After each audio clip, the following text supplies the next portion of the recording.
Introduction. The decision that changes everything. Let me ask you something right now. Are you happy with your life? Not the surface level scroll through, your Instagram, fake smile. At the office kind of happy. I mean deep down, in that quiet moment before you fall asleep when the noise of the day finally shuts off and it is just you and your thoughts. Are you genuinely, honestly, profoundly satisfied with the direction your life is heading?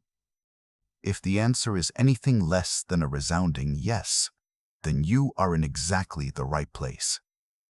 And I want you to know something before we go any further. The fact that you are here, the fact that you pressed play on this audiobook, the fact that something inside you said, I need more than this. That is not weakness. That is the single most powerful instinct a human being can have.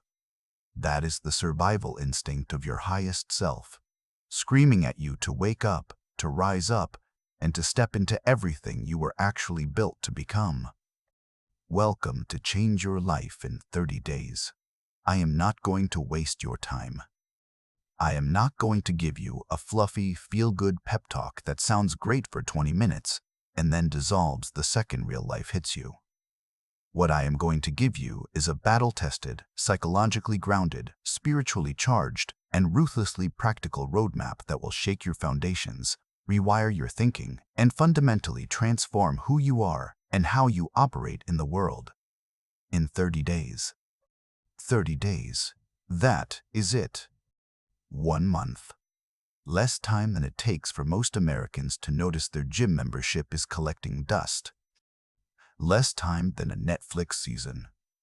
Less time than a lot of people spend procrastinating on a decision they already know they need to make. 30 days is enough. 30 days is everything. And by the time you are done with this book, you will not just believe that, you will have lived it. Now, I need to be straight with you because I respect you too much to be anything else. This is not magic. This is not a shortcut. There is no secret pill, no quantum leap loophole, no manifestation trick that bypasses effort. What this truly is a comprehensive, daily system for dismantling the version of you that has been keeping you small and constructing in its place a version of you that is capable, confident, clear, and completely unstoppable. Here is what most people get wrong about change. They think it is about motivation. They think if they can just get fired up enough, excited enough, desperate enough, the change will happen automatically. And that is why most people fail. Motivation is a feeling. Feelings are temporary. What creates lasting transformation is not a feeling. It is a decision. A committed, non-negotiable, burn-the-boats decision that says, I am not going back to who I was. I am not going back to those habits, those patterns, those excuses, those limitations. I am done with that chapter, and I am starting a new one right now. The moment you make that decision, not the wishy-washy someday, I will maybe, try kind of decision, but the kind that comes from your gut and your bones and the deepest part of who you are. That is when everything changes. Not slowly, not eventually, right now. Because your reality always follows your commitment, not the other way around. Here is something I want you to really sit with before we move on. The average American spends over 4 hours a day on their phone. 4 hours. That is 28 hours a week. Over 100 hours a month. Most of it is consumption, scrolling, watching, reacting, and most of it adds zero lasting value to their life. Now, I am not here to shame anyone for that. I have been there. But I want you to see what that number means. It means you already have the time. You already have the hours. The question was never about time. The question is always about what you choose to do with it. And the beautiful, terrifying, electrifying truth is this: you get to choose. Every single day, You get to choose who you are, how you show up, what you build, what you walk away from, what you fight for, and what story you tell about your life. You are not a passenger. You are the driver. You are the architect. You are the author of every chapter that comes next. Over the next 30 days, we are going to work through 10 transformational chapters, each one building on the last, each one giving you specific tools, specific mindset shifts, and specific daily actions that will create measurable, visible, undeniable change in your life. We will talk about your mind, your habits, your relationships, your body, your finances, your purpose, your fears, your faith in yourself, your faith in yourself, your faith in yourself, your faith in yourself. This is not a book you read once and put on the shelf. This is a book you live. You are going to hear things that challenge you, things that might make you uncomfortable, things that might make you realize you have been lying to yourself for years. And that discomfort is not a problem. That discomfort is the sign that growth is happening. So here is what I need from you right now. Not a subscription, not a payment, not even a commitment you make to me. What I need is a commitment you make to yourself. A decision right now, in this moment, that for the next 30 days, you are all in. That you will show up for yourself the way you have always shown up for everyone else. That you will give yourself the same energy, the same grace, the same relentless encouragement that you give to the people you love. Because here is the thing America needs to hear right now. You cannot pour from an empty cup. You cannot lead your family from a place of depletion. You cannot build your business from a foundation of self-neglect. You cannot serve your community when your own house is on fire. Investing in yourself is not selfish. It is the most responsible, the most loving, the most powerful thing you can do for every single person in your life. You are 30 days away from a different life. Not a perfect life, a better life. A more intentional life. A life that feels like yours. Not the one you fell into, not the one someone else designed for you, but the one you actually, consciously, deliberately chose. Let us begin. Be Hayam Enners. I Enners Ich. Chapter 1. The Mind is the Battlefield. Days 1 through 3.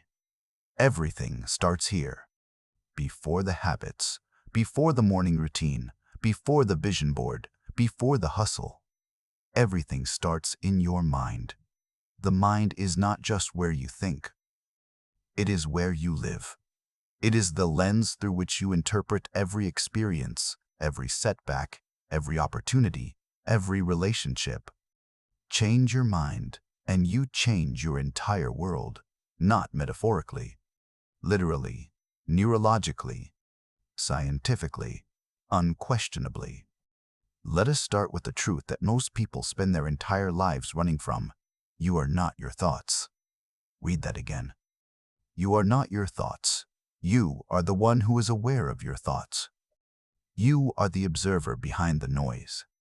And once you deeply understand that, once you feel that distinction in your bones, you gain a power that most people never access. The power to choose which thoughts you act on and which thoughts you let pass like clouds across the sky. Right now, inside your head, there is a voice, maybe several. And if you are like most Americans who have been marinating in a culture of comparison, self-doubt, and constant media stimulation, there is a good chance that voice is not always kind. It says things like, you are not smart enough, you are not disciplined enough, you are not attractive enough, you are not young enough or old enough or ready enough. It replays your worst moments and whispers that those moments define you. It points to other people's highlight reels and uses them as evidence of your inadequacy. That voice has a name in psychology. It is called the inner critic. And here is the thing about your inner critic. It is not the enemy. It is not evil. It actually developed to protect you. It is the part of your brain, specifically the amygdala and the default mode network, that is constantly scanning for threats and trying to keep you safe. The problem is that it was calibrated in a different era, an era when the threats were physical, predators, starvation, exile from the tribe. Today, your brain treats the threat of judgment, failure, or embarrassment with the same intensity it would treat a lion chasing you through tall grass. The alarm bells are the same. The stress response is the same. But the actual danger is completely different. So during days 1 through 3 of your transformation, your one and only job is to become a scientist of your own mind. Not a judge, not a critic. A scientist. Curious, observant, non-attached to the findings. You are going to start noticing your thoughts the way a scientist notices data, without emotion, without judgment, with pure curiosity. Here is the practical exercise. Starting on day 1, every time a limiting thought enters your mind, every time that voice says you cannot, you should not, you are not good enough, this will not work, I want you to pause. Just for 3 seconds. Pause and say, out loud or in your head, there is that thought again. Not, I am having a terrible thought. Not what is wrong with me. Just, there is that thought. You are creating separation. You are stepping into the role of observer rather than victim. This is called cognitive diffusion, and it is one of the most powerful tools in modern psychology for changing the relationship you have with your own mind. On day 2, I want you to take it further. Get a journal. It does not have to be fancy. Any notebook, any notepad, even the Notes app on your phone. And for 20 minutes, I want you to write down every single limiting belief you carry about yourself. Every story you tell about why you cannot succeed, why you do not deserve better, why change is not possible for someone like you. Get it all out. Be ruthless. Be honest. This is not a therapy session, and it is not a pity party. It is an excavation. You cannot change what you refuse to look at.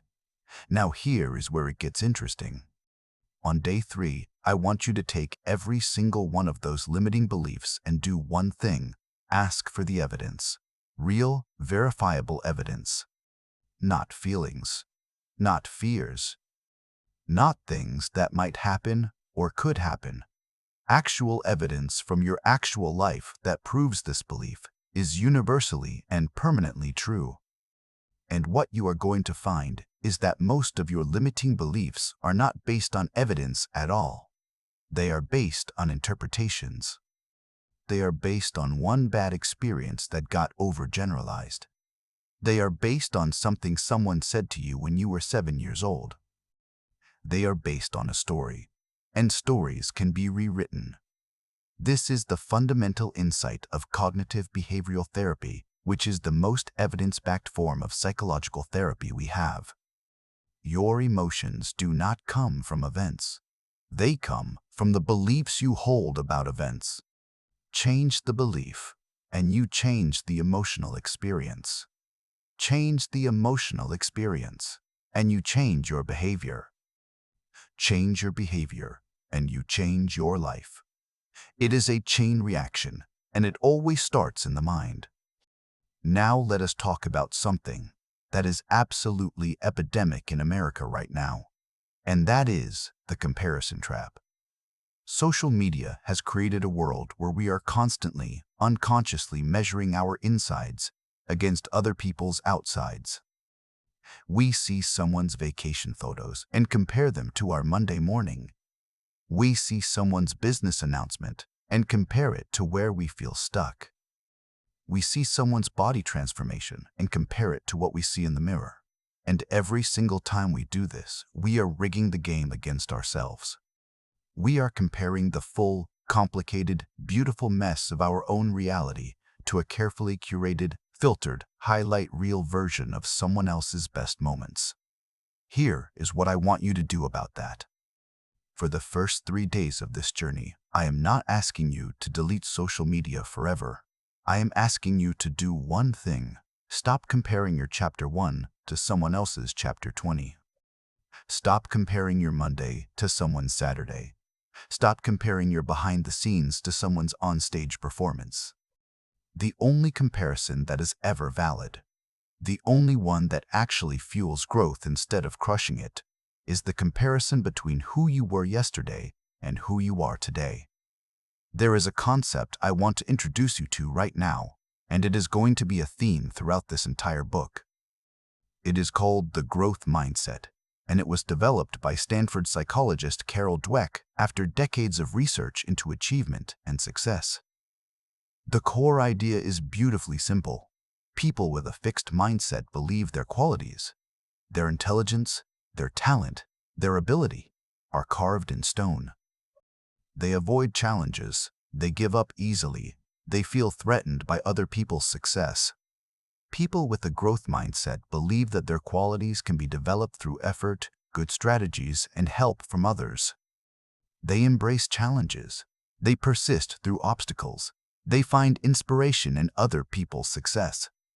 Here is the extraordinary thing that Dweck discovered in her research. The mindset itself was the primary predictor of success. More powerful than natural talent, more powerful than IQ, more powerful than the circumstances someone was born into.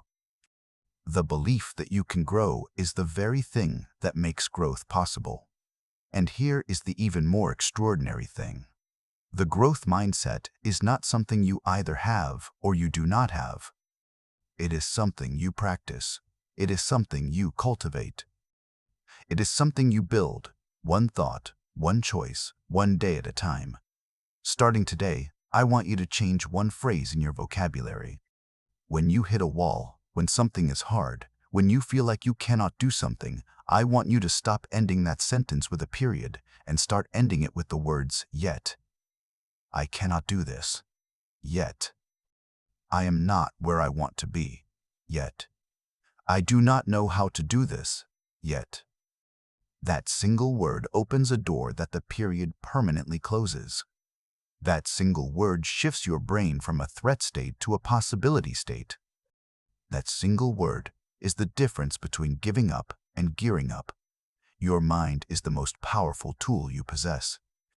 More powerful than any app, any strategy, any mentor, any opportunity. And like any tool, it needs to be sharpened, maintained, and used with intention. For the next 3 days, you are sharpening your mind. You are becoming aware of the patterns that have been running on autopilot. You are starting to take back the wheel. And I promise you, I absolutely promise you, that everything else we build in the coming chapters rests on the foundation you are laying right now. Stay with me. We are just getting started. Chapter 2. The Architecture of Habits. Days 4 through 6. Now that you have started to take ownership of your mind, it is time to talk about the single most powerful force that determines the shape and quality of your daily life. It is not your motivation. It is not your talent. It is not even your intelligence. It is your habits. Your habits are the invisible architecture of your existence.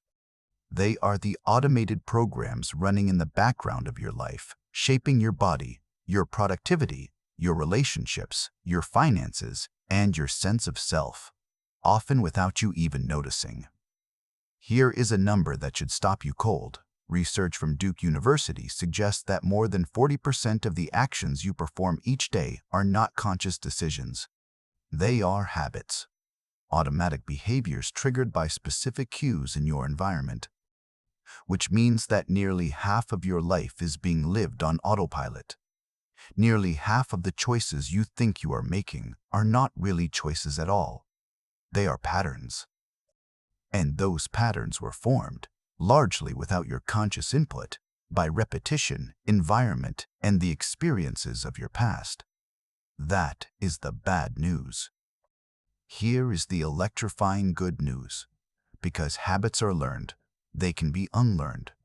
Because patterns can be formed, they can be reformed. Because your brain wired itself once, it can wire itself again. Scientists call this neuroplasticity, the brain's remarkable ability to reorganize itself by forming new neural connections throughout your life. You are not stuck. Your brain is not finished. The patterns you have right now are not permanent. They are starting points, not destinations. Let us talk about how habits actually work, because understanding the mechanism is everything. Charles Duhigg, in his landmark book on the subject, describes what he calls the habit loop, a three-part cycle that governs every habitual behavior you have. The first part is the cue, the trigger that tells your brain to go into automatic mode.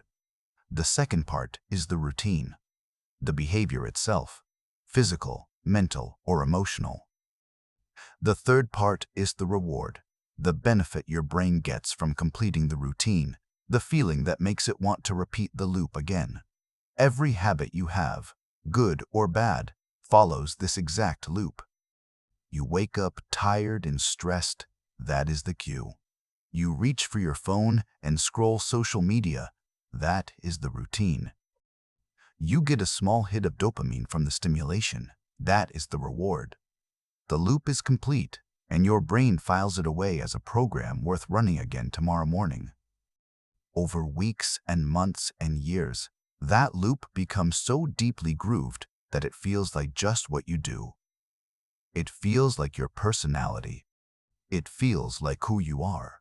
But it is not who you are. It is just what you practiced. Here is the most important insight I can give you about habit change. And please listen carefully, because this is where most people get it completely wrong. Willpower is not the answer. I know that is counterintuitive. We live in a culture that celebrates grit and discipline and white-knuckling your way through temptation. And yes, willpower matters. But willpower is a finite resource. Studies show that your willpower depletes throughout the day, just like the battery on your phone. Every decision you make, every temptation you resist, every moment you force yourself to do something you do not feel like doing, it all draws from the same limited pool. By the time you get to evening, if you have been white-knuckling it all day, that pool is empty. And that is why so many people do so well during the day and completely fall apart at night. The answer is not more willpower. The answer is better systems. The answer is designing your environment, your schedule, and your daily triggers so that the right behaviors become the path of least resistance and the wrong behaviors become inconvenient. Make the good choice easy. Make the bad choice hard. This is what James Clear calls habit architecture, and it is one of the most powerful concepts in behavioral psychology. So here is what days 4 through 6 look like in practice. On day 4, I want you to conduct a habit audit, not to beat yourself up, but to see clearly. For one full day, every hour on the hour, I want you to write down what you just did for the past 60 minutes, not what you intended to do, not what you wish you had done, what you actually did. At the end of the day, look at that list and ask yourself, which of these behaviors are moving me toward the life I want and which are moving me away from it? You are not labeling yourself. You are reading the scoreboard, because you cannot change the game if you do not know the score. On day 5, I want you to choose one single habit you want to install, and I want you to make it embarrassingly small. I am serious. Not run 5 miles, not write 10 pages, not overhaul your entire diet. One small habit. Walk for 10 minutes. Drink 1 glass of water first thing in the morning. Write 3 sentences in your journal. Read 5 pages of a book. Something so small, it almost feels ridiculous. Here is why. Most people fail at habit change, because they try to change too much, too fast. They go all in on day 1 and then collapse by day 5, because the new behavior requires more energy than their current system can sustain.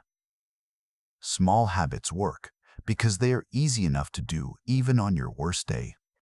And consistency over intensity is always the winning formula.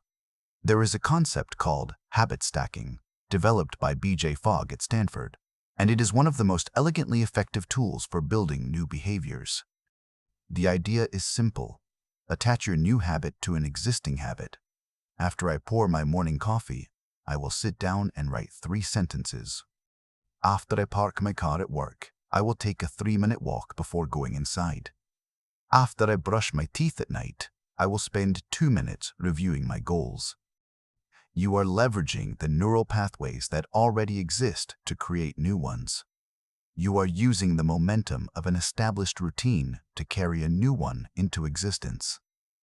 On day 6, I want you to go one level deeper and think about the identity behind the habit.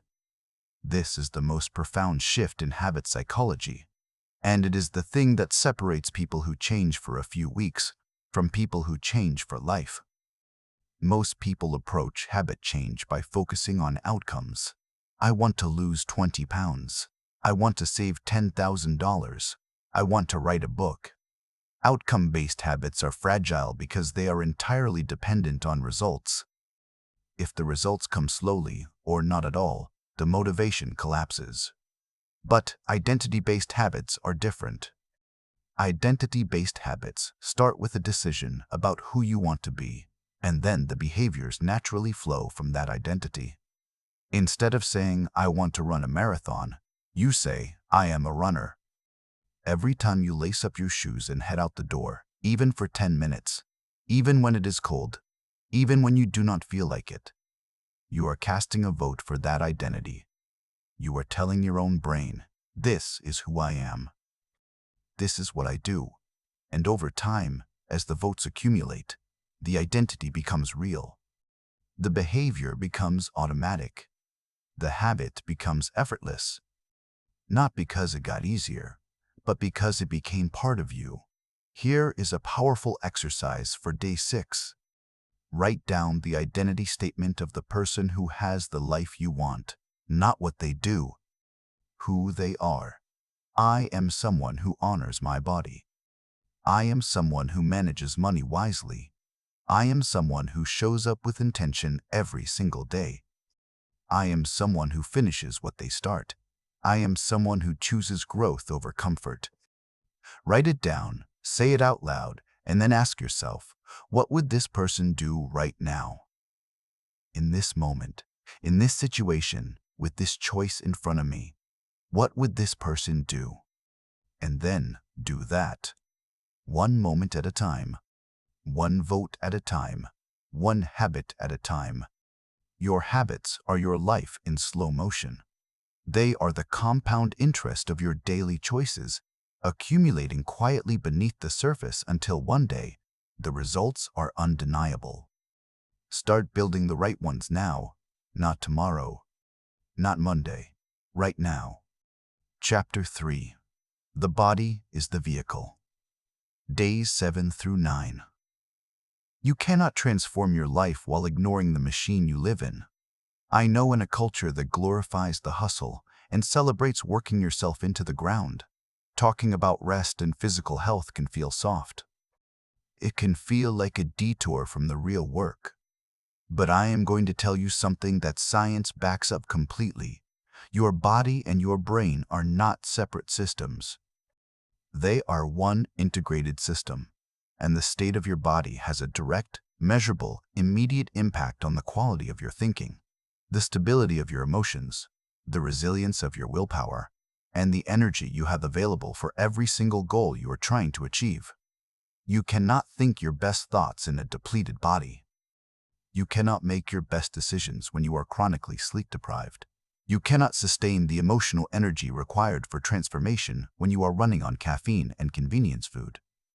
The body is not a vehicle for getting your brain from one meeting to the next. The body is the foundation of everything. Treat it like one.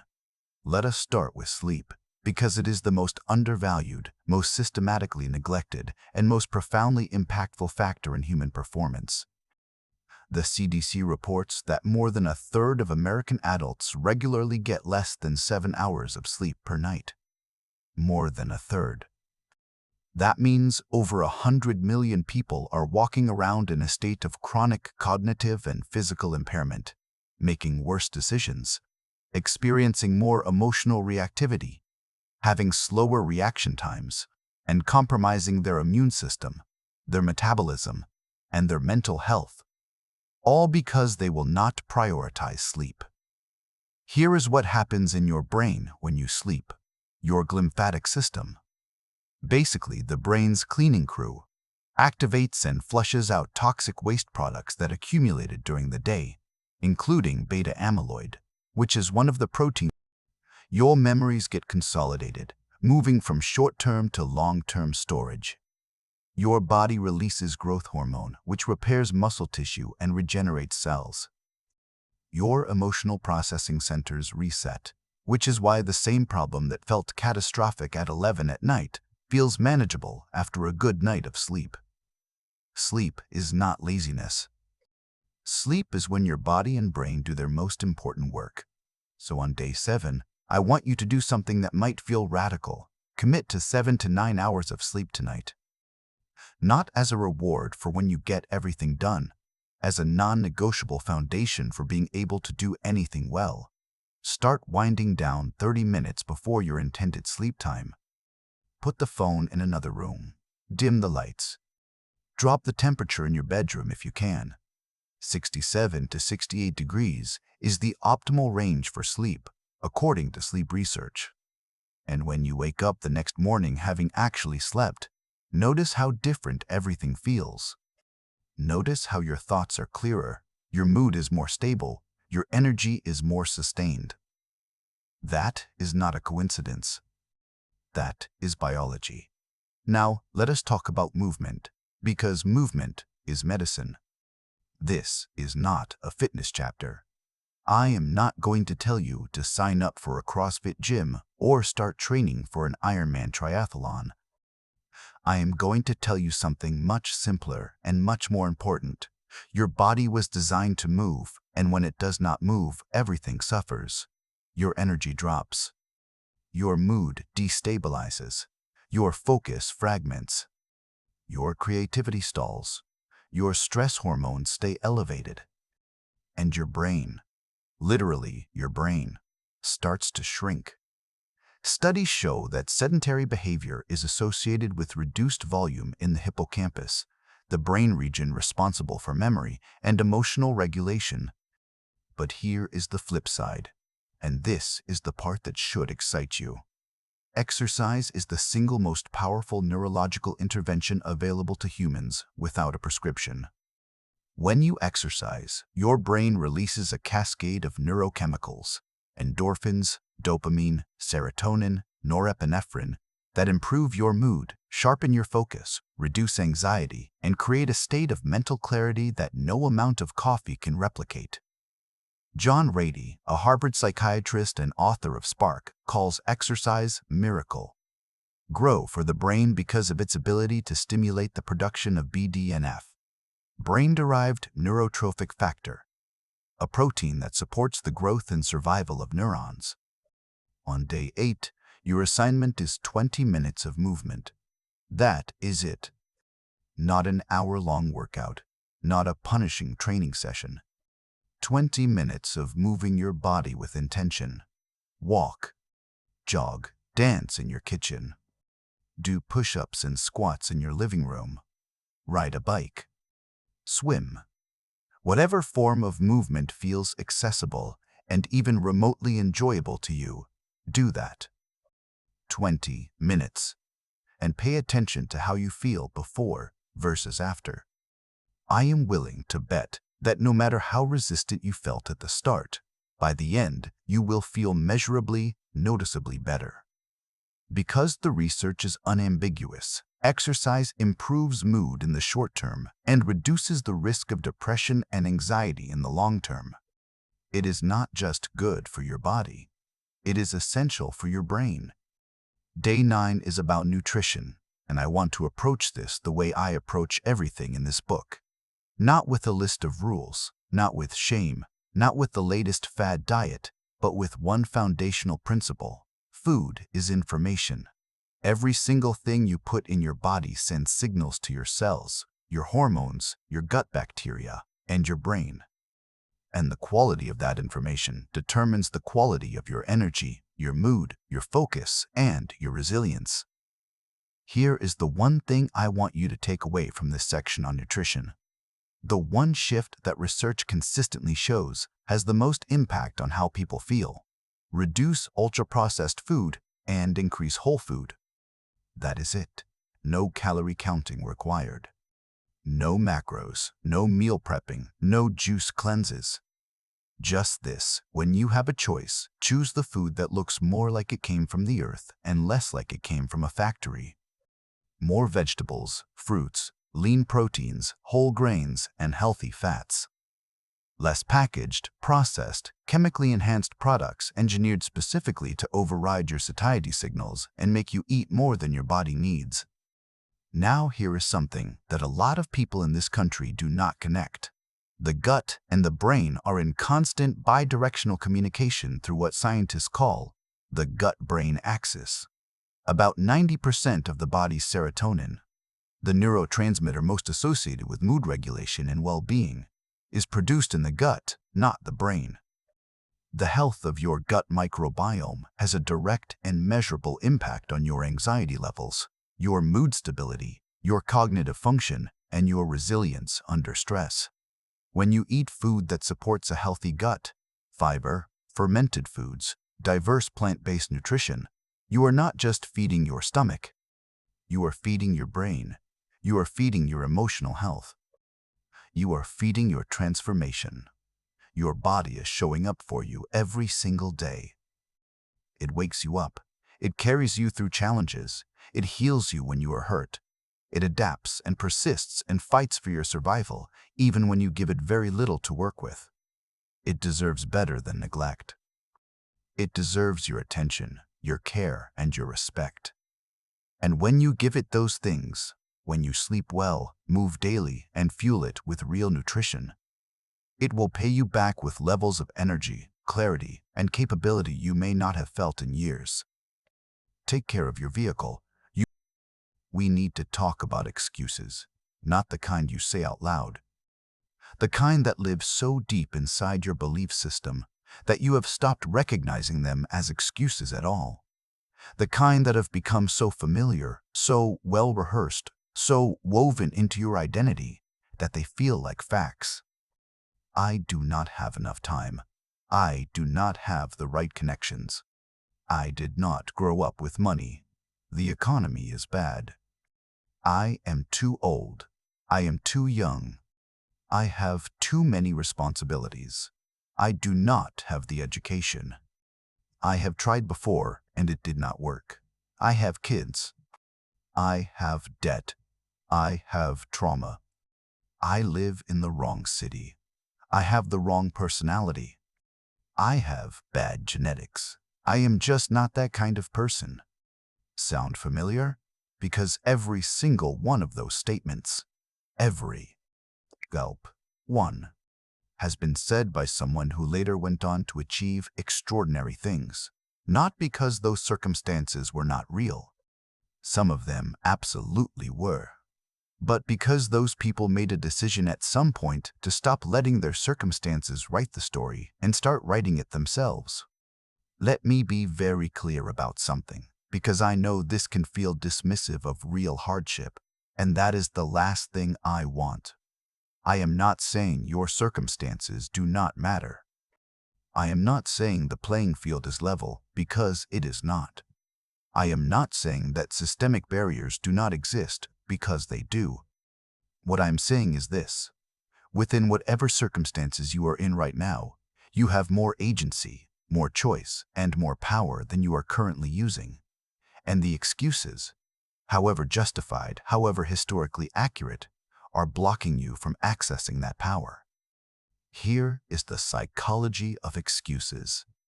Excuses are your brain's way of protecting you from the pain of failure. If you never truly try, you never truly fail. And if you never truly fail, you never have to confront the possibility that you might not be enough. Excuses are a defense mechanism. They are armor. And like all armor, while they protect you from pain, they also prevent you from fully living.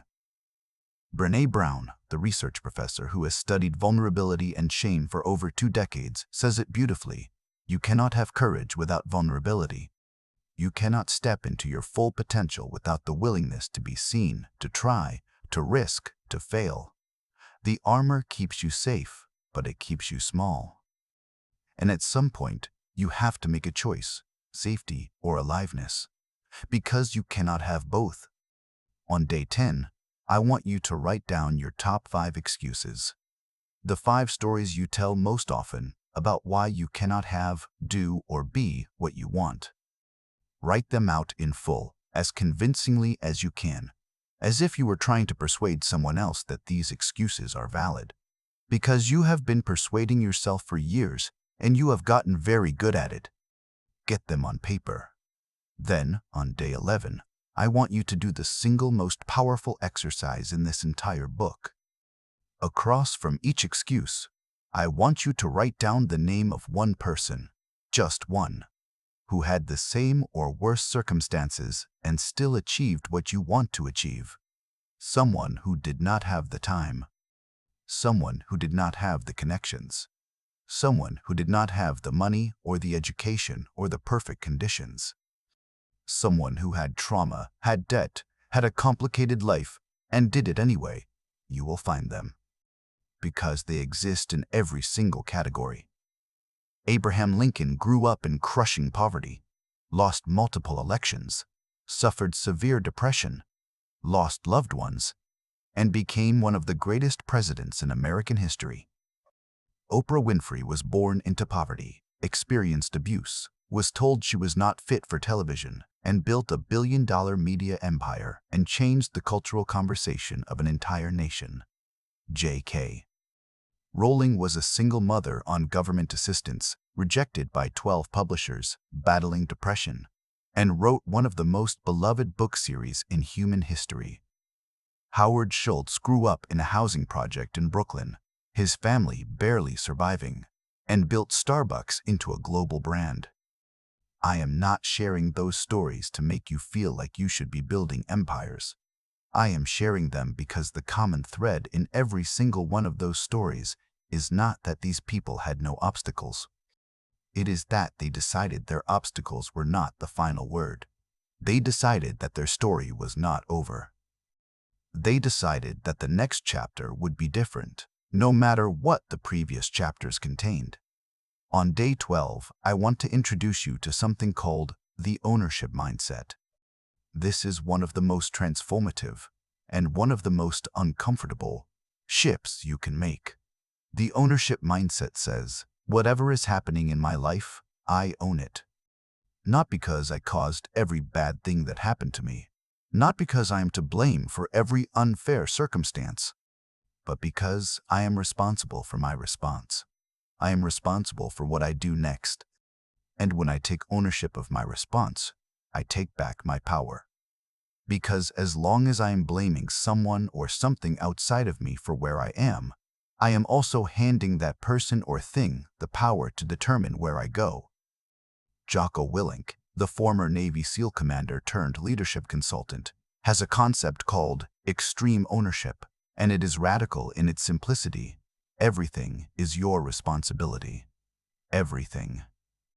That sounds harsh. It sounds unfair. But follow the logic. If you own everything, then you control everything. If you control everything, then you can change everything.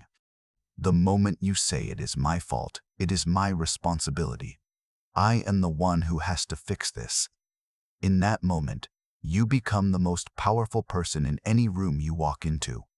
Not because you are infallible, but because you have refused to give your power away. Stop waiting for an apology that may never come. Stop waiting for circumstances to become fair. Stop waiting for someone else to give you permission to live your best life. Take ownership of where you are. Take ownership of where you are going and take one step today. Just one. In the direction of who you are choosing to become. Excuses are expensive.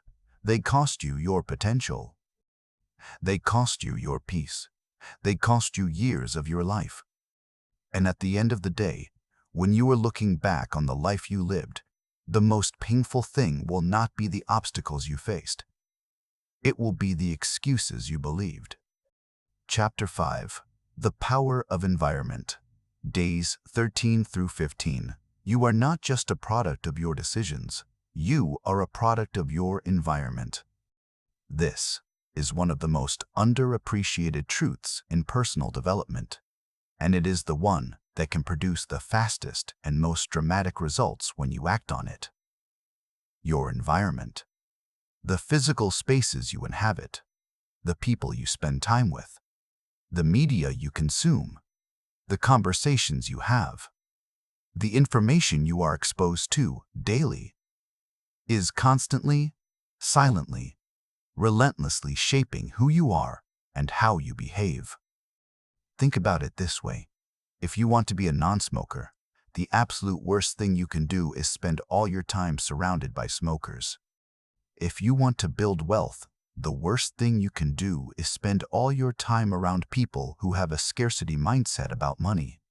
If you want to get healthy, the worst thing you can do is keep your house stocked with junk food and never exercise with anyone who takes fitness seriously. Not because you are weak, but because human beings are profoundly social creatures who are wired for conformity. Our brains are literally designed to observe, mirror, and align with the behaviors of the people around us through a network of neurons called mirror neurons. Jim Rohn said it decades ago, and it remains one of the most validated insights in social psychology. You are the average of the 5 people you spend the most time with.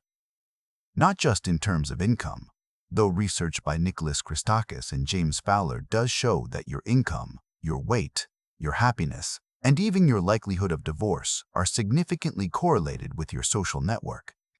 But in terms of mindset, ambition, values, daily habits, and vision for what is possible, you are constantly calibrating toward the people around you, whether you realize it or not. So here is the question I want you to sit with on day 13. Look at the 5 people you spend the most time with right now. Not counting your kids, because that is a different relationship entirely. And ask yourself, honestly, do these people reflect who I am trying to become? Do these people challenge me, inspire me, hold me accountable, believe in my potential? Or do these people, however lovable they may be, keep me comfortable in patterns I am trying to leave behind? This is not about judging people or deciding someone is not good enough for you. This is about being honest with yourself about the environmental conditions of your growth.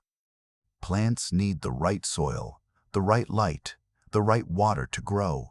Human beings are no different. And sometimes the most loving thing you can do for yourself and for the people in your life is to honestly assess whether the current conditions are supporting your growth or suppressing it. On day 13, I want you to create what I call an environment audit in 3 categories. The first is your physical environment. Walk through your home, your workspace, your car, the spaces you inhabit most, and ask, does this space support the person I am trying to become? Is it organized or chaotic? Is it energizing or draining?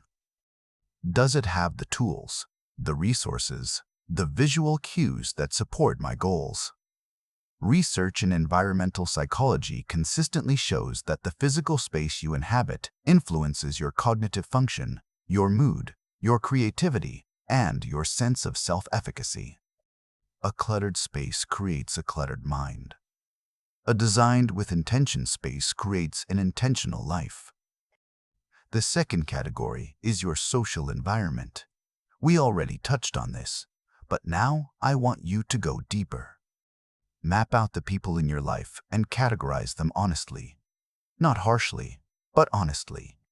Into 3 groups. The first group is the radiators. People who energize you, challenge you, believe in you, and bring out the best in you. The second group is the drainers. People who consistently leave you feeling depleted, small, or like you need to defend or shrink your vision. The third group is the neutral. People who are fine, pleasant, neither adding to nor subtracting from your growth. Once you have that map, the strategy is simple.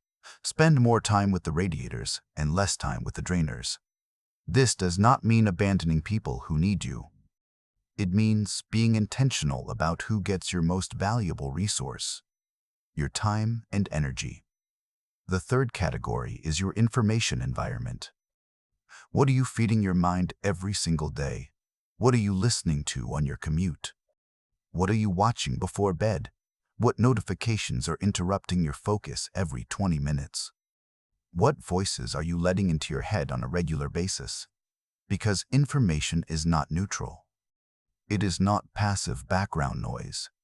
Every piece of content you consume is shaping your beliefs, your values, your perceptions, and your sense of what is possible.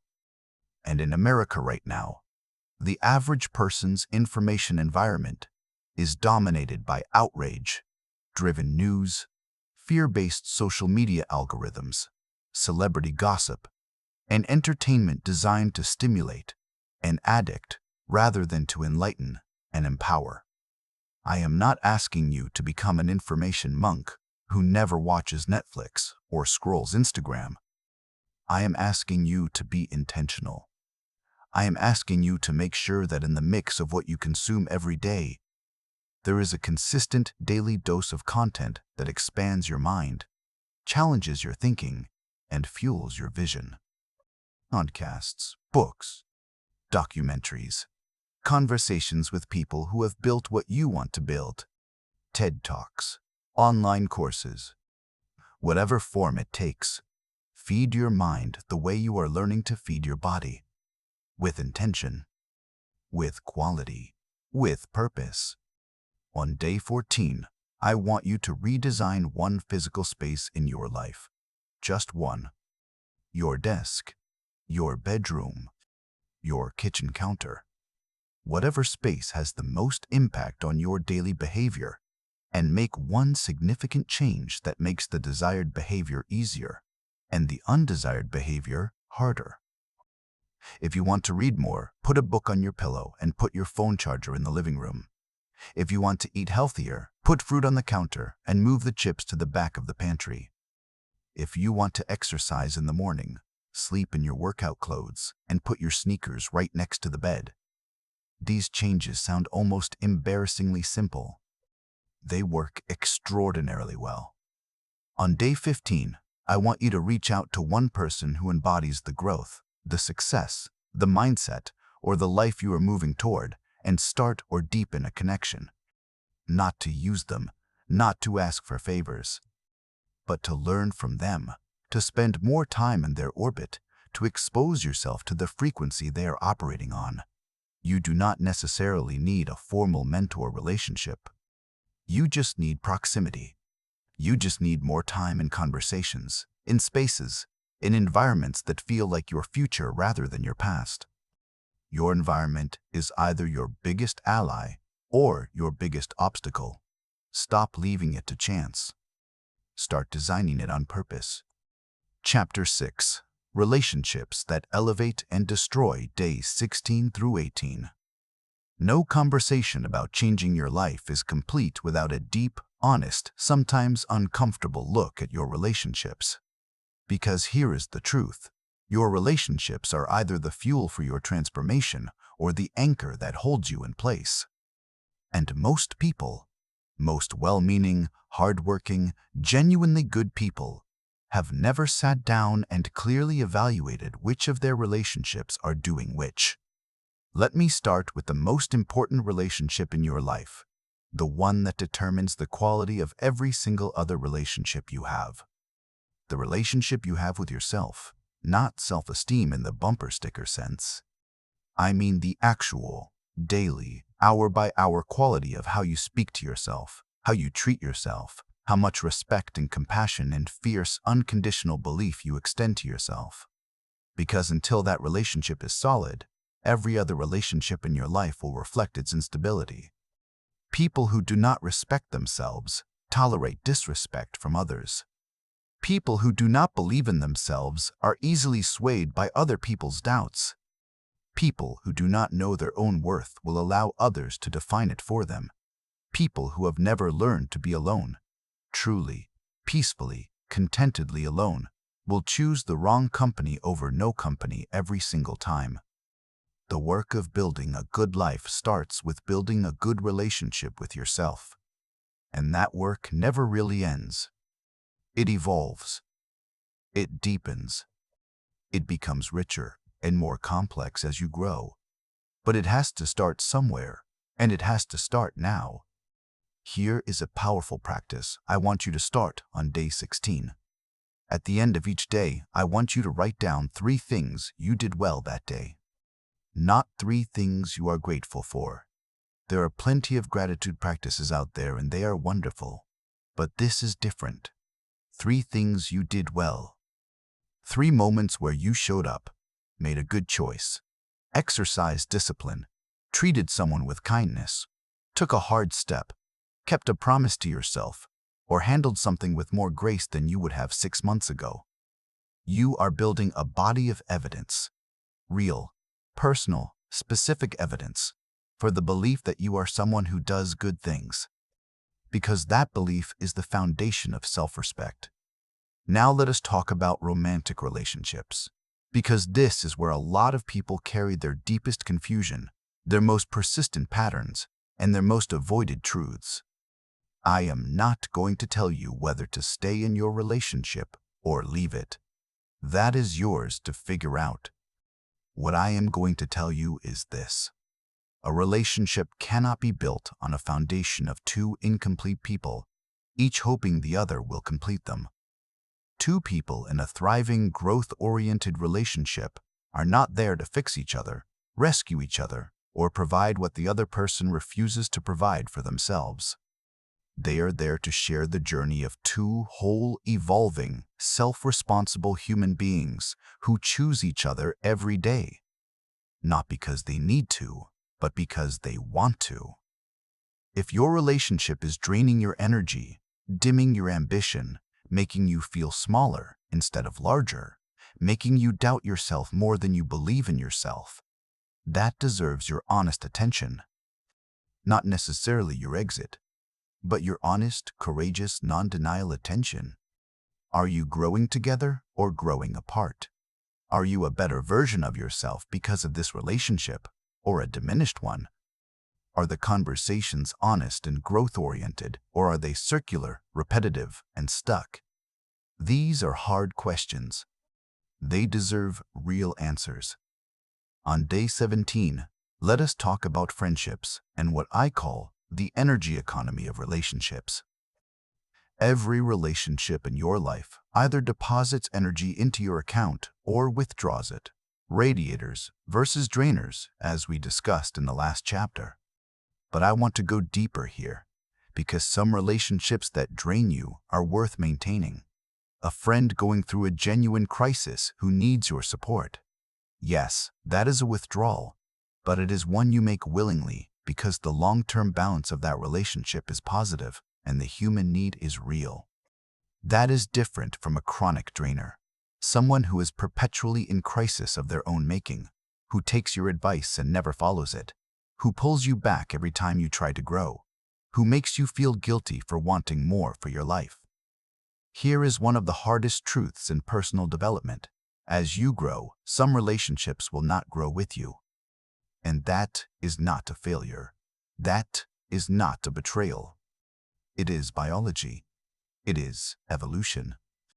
As you change your habits, your mindset, your standards, your vision, people who were comfortable in the old version of you will sometimes feel threatened, confused, or left behind by the new version. They might become critical. They might become distant. They might, and this is the one that really stings, try to pull you back to who you were, not out of malice, but out of their own discomfort with change. Your job is not to shrink back down to make them comfortable. Your job is to keep growing with grace and compassion, honoring the history of those relationships, wishing those people genuinely well, and continuing to walk your path without apology. On day 18, I want you to think about the concept of boundaries, because nothing will change your relationships faster, more dramatically, and more permanently than learning to set and maintain healthy boundaries. Boundaries are not walls. They are not punishments. They are not ultimatums. Boundaries are simply the clear, honest communication of what you need, what you will accept, and what you will not accept in your relationships, delivered with respect for yourself and for the other person. Most Americans struggle enormously with boundaries. We are raised in a culture that glorifies self-sacrifice, that equates saying no with being selfish, that teaches especially women and people-pleasers of all genders that keeping everyone else comfortable is more important than honoring your own needs. And the result is an epidemic of resentment, exhaustion, and the slow erosion of self that comes from a lifetime of yes when you meant no. Here is what I want you to do on day 18. Identify one relationship in your life where you have been consistently failing to honor your own needs, where you have been saying yes when you meant no, where you have been tolerating behavior that does not align with your values or your well-being. And I want you to have one honest conversation, not an attack, not an ultimatum, not a blow-up, but a calm, clear, respectful conversation where you say what is true for you, where you name what you need, where you give the other person the gift of your honest self. That might be terrifying. Do it anyway. Because every time you compromise your truth to keep someone else comfortable, you teach your own nervous system that your needs do not matter. And that is a lesson that compounds in the most destructive ways over time. Your relationships are a reflection of you. As you become more, they will evolve. Some will rise to meet you. Some will fall away. And new ones, the ones aligned with who you are becoming, will arrive. Trust the process. Keep growing. Not in a dry, financial planning sort of way, but in the raw, honest, psychologically penetrating way that most money conversations never go. Because here is the thing, most people's financial problems are not actually financial problems. They are emotional problems that manifest financially. They are identity problems. They are belief problems. They are generational trauma problems that show up in the bank account. The financial behavior of most Americans, the overspending, the undersaving, the avoidance of looking at bank statements, the lottery ticket thinking, the living paycheck to paycheck even at decent incomes, is not primarily the result of a lack of financial knowledge. It is the result of a deeply embedded, largely unconscious relationship with money that was formed before most people were 10 years old. Think about the messages you received about money growing up. Not the explicit lessons, those matter too, but the unspoken, atmospheric messages. What did money mean in your household? Was it a source of stress, constant anxiety, arguments, scarcity? Did you grow up hearing phrases like, "We cannot afford that, money does not grow on trees, rich people are greedy, who do you think you are?" Did you watch a parent work themselves into the ground and still never get ahead? Did money feel like something that other people had? Not your kind of people, not your family, not someone like you. Because those messages, absorbed before your brain had the critical thinking capacity to evaluate them, became your financial blueprint. And your financial blueprint runs on autopilot beneath every financial decision you make today. Until you excavate it, examine it, and consciously choose to rewrite it, you will keep recreating the same financial patterns no matter how much your income changes. On day 19, I want you to do a money belief excavation. Similar to what we did with limiting beliefs in the first chapter, but focus specifically on money. Write down every belief, story, and association you have with wealth and financial success. Rich people are corrupt. I will never have enough. Money is stressful. I am not good with money. Wanting more is greedy. You have to sacrifice your soul to get rich. Money changes people. These are all real beliefs that real people carry, and every single one of them is a story, not a fact. And every single one of them is keeping you from building the financial foundation that would give you freedom, security, and choices. Let me address the most common limiting belief about money in America, which is the belief that wanting money is somehow morally suspect, that desiring financial abundance makes you greedy or materialistic or shallow, and I want to dismantle that completely. Money is not moral or immoral. Money is a tool, and like any tool, a hammer, a car, a platform, its value is entirely determined by what you do with it.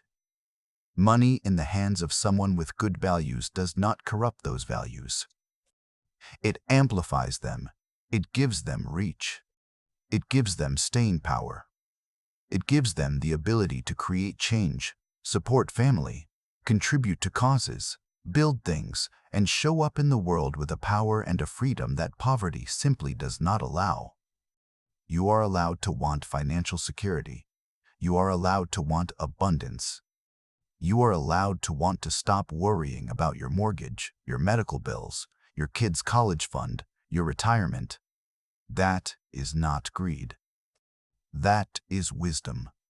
That is the desire to build a life of dignity and choice and generational impact. And it starts with changing your relationship to money from one of fear, shame, and avoidance to one of education, intention, and confident authority. On day 20, I want you to do something simple and profound. Look at your actual numbers. Pull up your bank accounts. Look at your last 3 months of spending. Look at your debt. Look at your savings. Look at what is actually there without judgment, without shame, without the avoidance that most people use to protect themselves from a reality they are afraid to face. You cannot build a better financial future if you refuse to honestly assess your current financial present. The numbers are not a verdict on your worth as a human being. They are data. And data gives you power. Then, and this is important, make one financial decision today. 1. Not a complete overhaul. Not a dramatic gesture. One decision. Open a savings account you did not have before. Set up a $25 automatic transfer. Pay off the smallest debt on your list. Delete one subscription you forgot you had. Read one chapter of a personal finance book. Make one call about refinancing. The action is less important than the habit it represents. I am someone who takes conscious, intentional action with my money. I am someone who is building financial intelligence. I am someone who respects money enough to pay attention to it. On day 21, I want to give you the 3 most powerful financial principles that the research and the data consistently validate, regardless of income level. The first is, spend less than you earn. This sounds obvious. It is almost insultingly simple. And yet, the average American household carries over $9,000 in credit card debt, which means millions of people are consistently spending more than they earn. Whatever your income, whatever your situation, the commitment to spending less than you earn is the bedrock of every financial success story that has ever been told. The second principle is, automate your savings before you can spend them. The single biggest predictor of whether someone saves money is not their income. It is whether their savings are automatic. When you have to actively decide to save, the behavioral research shows that most people do not. When saving is automatic, when the money moves before you see it, the savings accumulate with zero willpower required. Set up an automatic transfer to a savings or investment account the day your paycheck arrives. Treat your financial future like a bill you cannot skip. The third principle is, invest in your education and your income-producing ability. Your greatest financial asset is not your house or your 401k. It is your ability to generate income. The skills, the expertise, the knowledge, the network, and the mindset that make you valuable in the marketplace, those are worth more than any investment account. Spend time, money, and energy developing them. Read. Take courses. Build skills. Expand your network. level up your craft. Because in a rapidly changing economy, the most financially resilient people are those who are committed to lifelong learning and constant growth. Money is not the goal, but money is the resource that funds the life you are building. Respect it, learn it, use it with intention, and stop letting the stories of your past dictate the reality of your financial future. Because everything we have built so far, the mindset work, the habits, the physical foundation, the ownership mentality, the environmental design, the relationship clarity, the financial intentionality, all of it is in service of something bigger. All of it is the foundation for a life lived with purpose. And purpose, more than any other single factor, is what determines whether you wake up each morning with energy, direction, and a sense that your life matters. Let me start with a distinction that I think is critically important, because the word purpose gets thrown around a lot in personal development, and it often creates more anxiety than clarity. A lot of people hear "find your purpose" and immediately feel like they are supposed to have a single, grand, cosmic calling, some giant mission that will define their entire existence and toward which every choice in their life should orient. And when they cannot immediately identify that grand calling, they feel lost, inadequate, or like the whole concept just does not apply to them. So, let me offer you a more accessible and, I would argue, more accurate framework. Purpose is not necessarily a single destination. Purpose is the experience of alignment. It is the feeling that what you are doing with your time and energy is connected to something you genuinely care about. Something that uses your natural strengths. Something that serves other people in a way that feels meaningful. Something that challenges you enough to keep growing. You can experience purpose in your work, in your relationships, in your creative expression, in your community, in your parenting, in your spiritual practice, in many domains simultaneously. It is not a destination. It is a way of living. With that said, there is real value in getting clear about what lights you up, what you are uniquely built for, and how you want to contribute to the world. Because that clarity, even if it evolves and deepens over time, gives you a compass. It gives you a North Star. It helps you make decisions, set priorities, and say no to the things that are not aligned with who you are and what you are here to do. So, on day 22, I want you to sit with 3 questions. I do not want quick answers. I want you to journal on these questions for 20 minutes each, letting the answers come from the deepest, most honest part of you, not from what you think you should say, not from what others expect, not from the practical constraints of your current life, just from your truest, most unguarded self. The first question: what activities make you lose track of time? What are the things you do where you look up and 2 hours have passed and it felt like 20 minutes? Those experiences are not accidents. They are signals from your deepest nature about where your energy and your gifts are most naturally expressed. The second question: what breaks your heart about the world? What injustice, what suffering, what problem do you find yourself unable to look away from? What makes you angry in a way that feels more like fire than frustration? Because where you feel the deepest pain about what is wrong is often where you have the deepest calling to contribute to what could be right. The third question: what would you do with your life if you knew you could not fail? Not what is realistic, not what is practical. If failure were literally impossible, what would you build, create, pursue, or become? Those 3 questions, taken together, often point directly at something worth building your life around. A direction, a contribution, a form of creative or professional expression that integrates who you are at your best with what the world genuinely needs. On day 23, I want to talk about the intersection of purpose and action, because purpose that lives only in your journal is not purpose. It is a dream. Purpose becomes real when it becomes daily, when it becomes the lens through which you make choices, set priorities, and allocate your most precious resource, time.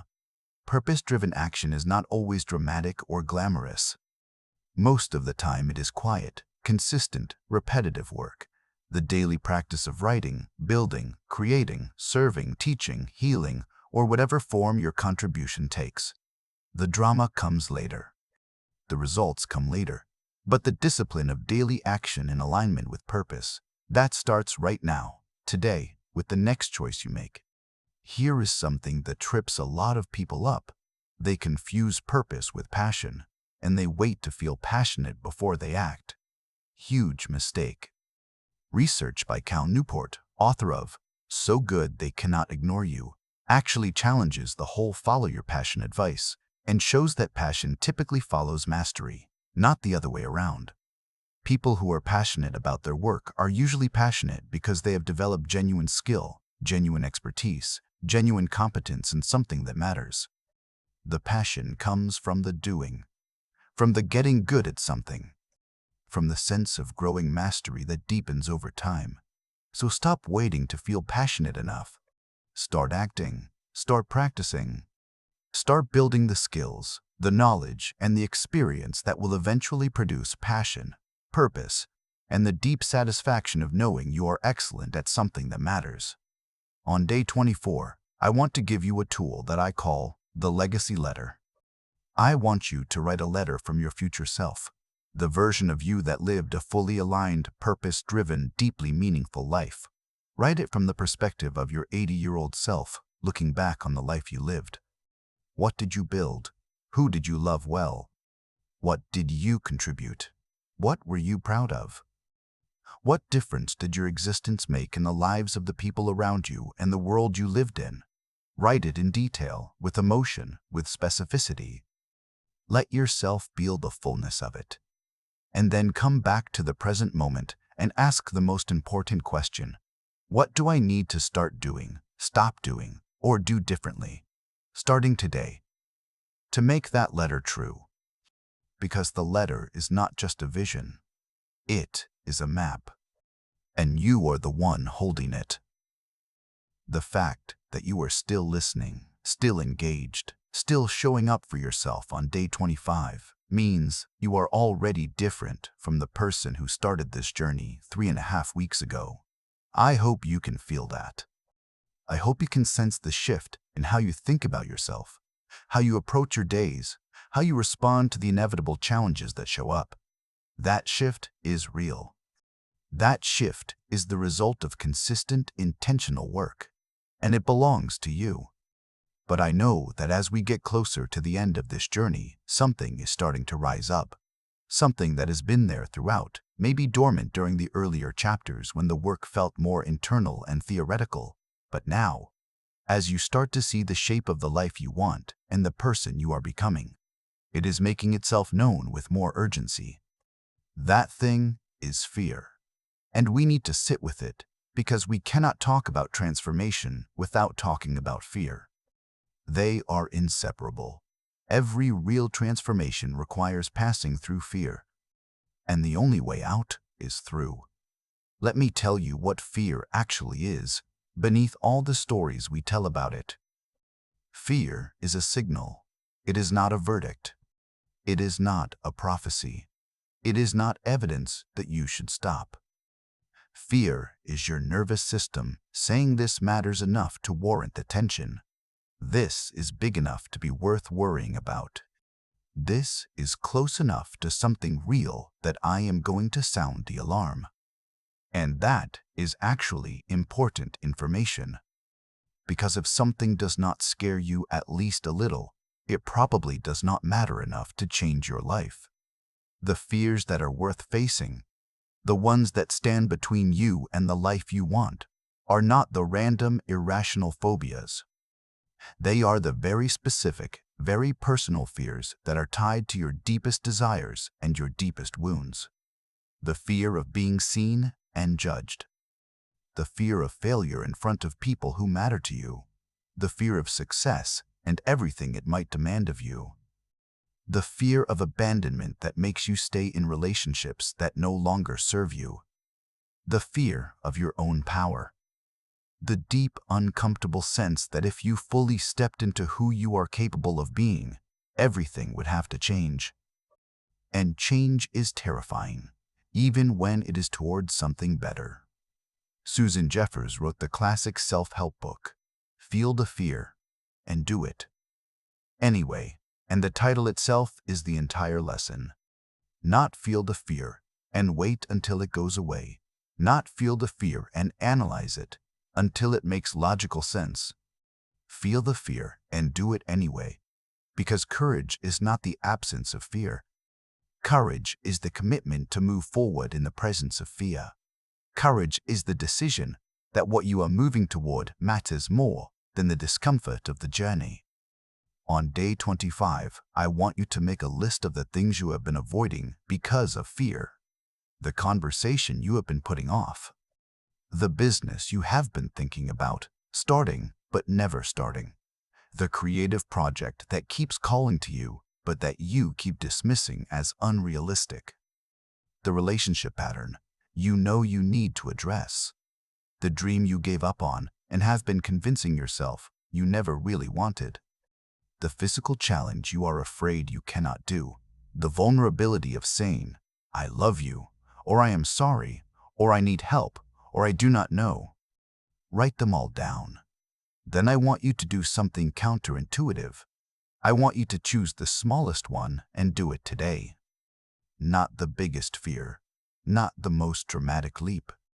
The smallest thing on that list that you have been avoiding because it scares you. And do it before the day is over. Because every single act of courage, no matter how small, rewires your brain. It sends a message to your nervous system that fear is not a stop sign. It is just a sign that says, proceed with intention. And every time you feel that message, taking the courageous action becomes a little bit easier. On day 26, I want to talk about the relationship between comfort and growth, because it is one of the most important dynamics in human psychology. Your comfort zone is not your enemy. It is a necessary place of recovery, regulation, and rest. But it is a terrible place to live permanently because nothing new grows in a comfort zone. Nothing expands. Nothing transforms. The comfort zone feels safe because it is familiar. But familiar is not the same as good. Your comfort zone contains every mediocre habit, every limiting belief, every unfulfilling pattern that you have been working to change throughout this book. It is comfortable because you know exactly what to expect there. But you also know exactly what to expect there, and it is not enough for you anymore. Growth happens in what psychologists call the stretch zone, the space just beyond your comfort zone where things are challenging but not overwhelming. Not so hard that you are in panic and shut down, but hard enough that you are growing, learning, adapting, and expanding. The key is to regularly, deliberately, intentionally step into your stretch zone. Not to live there permanently, but to visit it often enough that your comfort zone gradually expands to include what used to scare you. That is how courage is built. Not through one massive, death-defying leap, but through 1,000 small, daily, intentional steps into the stretch zone, each one expanding the definition of what is possible for you. On day 27, I want to give you one of the most powerful tools in this entire book for managing fear: reframing. A reframe is not denial. It is not pretending something scary is not scary. It is choosing to see the same situation from a perspective that empowers rather than paralyzes. Instead of "this is terrifying," what if it is, "this is exciting, and my body has trouble telling the difference"? Instead of "what if I fail," what if I succeed? Instead of "I am not ready," what if I am as ready as I need to be right now and the rest I will figure out along the way? Instead of "what will people think," what if the people whose opinion actually matters, the ones who are showing up and trying, will respect my courage regardless of outcome? Your interpretation of reality is always a choice. The event is neutral. The meaning you give it is everything. And when you train yourself to habitually assign empowering meanings to your experiences, not naive, not delusional, but genuinely growth-oriented meanings, you transform not just how you feel, but how you perform. Because your brain does not know the difference between what is real and what is vividly imagined. And it absolutely cannot tell the difference between a fear meaning and a courage meaning until you decide which one to run. The leap is coming. You are ready for it. You are ready for it. Mings for a C, Chapter 10. The New You. Days 28 through 30. Here we are. Day 28. The final stretch.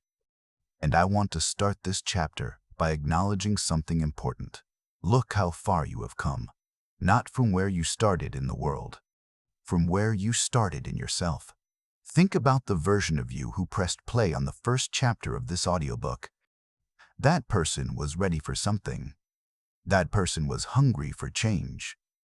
But that person was also, and I say this with nothing but respect, still operating largely from old programs, old patterns, old beliefs, old habits. That person had not yet done the excavation work of the mind, had not yet committed to the architecture of their habits, had not yet confronted the excuses with evidence, had not yet designed their environment with intention, or audited the relationships in their life, or rewired their relationship to money, or named their purpose, or faced their fears with curiosity rather than retreat. You have done all of that. Maybe imperfectly, almost certainly imperfectly. But you have done it. And imperfect action in the direction of growth is infinitely more powerful than perfect inaction in the direction of comfort. On day 28, I want you to do something very deliberate. I want you to document who you are right now, not who you were. Who you are right now, today, at this point in your journey. Write it down. Journal on these questions with the same honesty and depth you have brought to everything else in this book. What do you now believe about yourself that you did not believe 30 days ago? What habits have you installed or begun to install? What fears have you faced? What conversations have you had? What choices have you made differently? What story have you started to rewrite? Who are you becoming? This documentation matters for two reasons. The first is that the human brain has a well-documented negativity bias. It tends to discount positive progress and amplify problems. By explicitly, deliberately documenting your growth, you are counteracting that bias.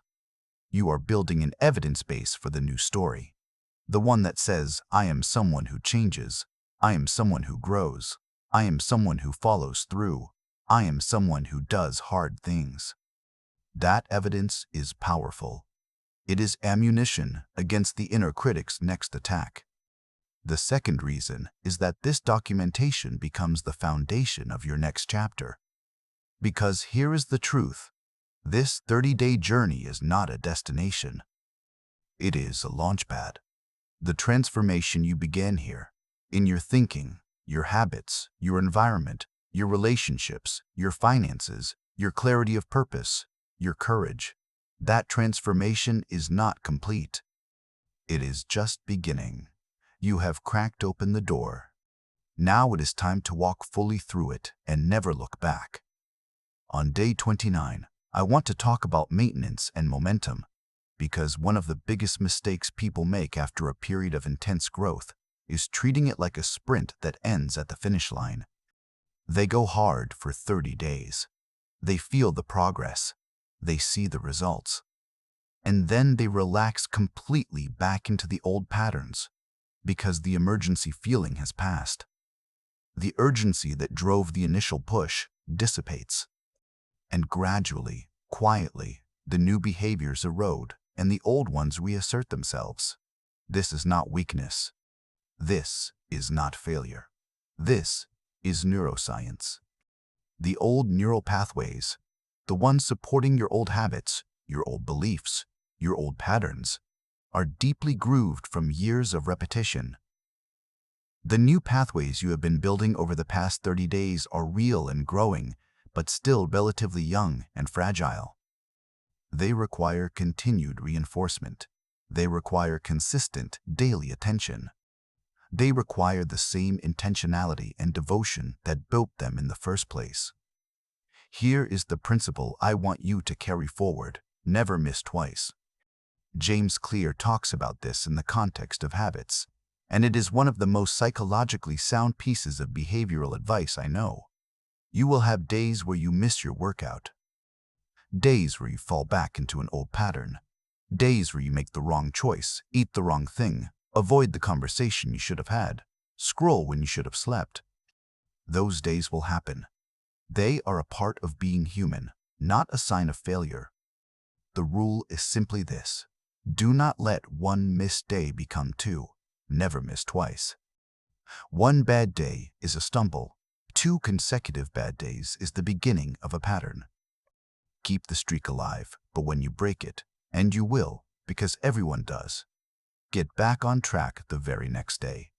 No drama. No self-flagellation. No convincing yourself that you have ruined everything.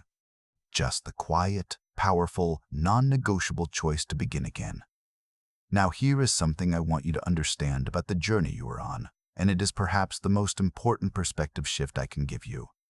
The goal was never to become a different person. The goal was always to become more fully the person you already are at your deepest level. The goal was to strip away the accumulated layers of fear, conditioning, other people's expectations, limiting beliefs, and self-protective patterns that have been covering up your truest, most capable, most alive self. You are not building something from scratch. You are excavating a masterpiece that was already there. The discipline, the courage, the clarity, the creativity, the love, the power, the vision, all of it was already in you before you started this journey. This journey was never about adding something foreign to who you are. It was about removing the obstructions that were blocking what was already there from coming through. And as you continue to do that work, day by day, choice by choice, moment by moment, what emerges will not feel like a performance or an achievement. It will feel like finally coming home to yourself. On day 30, your final day of this structured journey, I want you to do 3 things. The first is to write your next 30-day commitment. Yes, already. Do not wait. Do not take a break from intentional living. You have built momentum. You have created systems. You have begun to reshape the neural pathways of your brain. The worst thing you can do right now is stop and let entropy reassert itself. Write down the 3 most important habits you want to continue and deepen. Write down the 3 most important goals you want to focus on in the next chapter. Write down 1 big, scary, growth-oriented action you are going to take in the next 30 days. Something that would have paralyzed the version of you who started this book. Commit to it. Put it in your calendar. Tell someone you trust. Make it real. The second thing I want you to do on day 30 is practice gratitude. Not as a ritual, but as a genuine, penetrating acknowledgement of everything that is already good in your life. Because one of the great ironies of the personal development journey is that the relentless focus on growth and improvement can sometimes tip into a state of perpetual dissatisfaction, always chasing the next level, never pausing to appreciate where you are. Gratitude is not complacency. Gratitude is the recognition that even in the midst of everything you want to change, there is beauty, abundance, love, and grace already present. The ability to hold both, deep gratitude for what is and fierce commitment to what is becoming, is one of the hallmarks of the most grounded, most effective, most genuinely happy people I have ever encountered. And the third thing I want you to do on day 30 is share this journey with someone. Not to promote this audiobook, not to perform your transformation, but because growth that stays private stays small. When you articulate what you have learned, when you put into words the shifts that have happened inside you, When you offer your experience as encouragement to someone else who is in the place you were 30 days ago, something extraordinary happens. The lessons root deeper in your own understanding. The identity solidifies. The transformation becomes integrated into the story you tell about who you are. And you take the first step in what might become the most meaningful part of your entire journey, using your own growth to light the way for someone else. A book. And you take the first someone else. 30 days. And I know that some of those days were hard. I know that some of those journal prompts brought up things you did not expect to find. I know that some of those conversations required more courage than you thought you had. I know that some of those habits felt forced and awkward and like they were never going to stick. I know there were days when you wanted to stop, when the old pull was strong, when the new way felt fragile and the old way felt safe. And you kept going anyway. That matters more than any result you can measure right now. The fact that you chose, again and again, to show up for yourself. That is the muscle that will carry you through every challenge in the chapters that come next. Here is what I want to leave you with, and I want you to hear it deeply, not just as words, but as a truth that I believe with everything I am. You were not put on this earth to live small. You are not put here to scroll through other people's lives while yours waits. You were not put here to settle, to survive, to get by, to play it safe, to keep your voice down and your dreams quiet and your potential folded up in a drawer somewhere labeled maybe someday. You were put here to live, to contribute, to grow, to love fiercely, to create things that matter, to face your fears not because it is comfortable, but because it is the only way to find out what you are actually made of, to build something. Relationships, work, a legacy, a self, that is worthy of the extraordinary gift of your one irreplaceable life. America is full of people right now who are hungry for exactly what you have been building. People who are scrolling and searching and waiting for permission to become who they already know they are capable of being. You can be proof that it is possible. Not perfect, not easy, but possible. Your growth is not just for you. It never was. Every time you rise, you show someone else that rising is an option. Keep going. Keep growing. Keep showing up. The best chapter of your life is not behind you. It is being written right now, today, in the choices you make and the person you choose to be. The decision that changes everything was made 30 days ago. Now it is time to live it. Every single day. Thank you for trusting me with your time, your attention, and your transformation. It has been one of the greatest honors of my life. Now go build something incredible. End of change.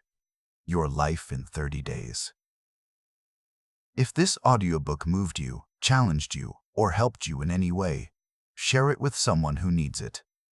Leave a comment, tell your story. Because the ripple you create when you grow is wider and more powerful than you will ever fully know.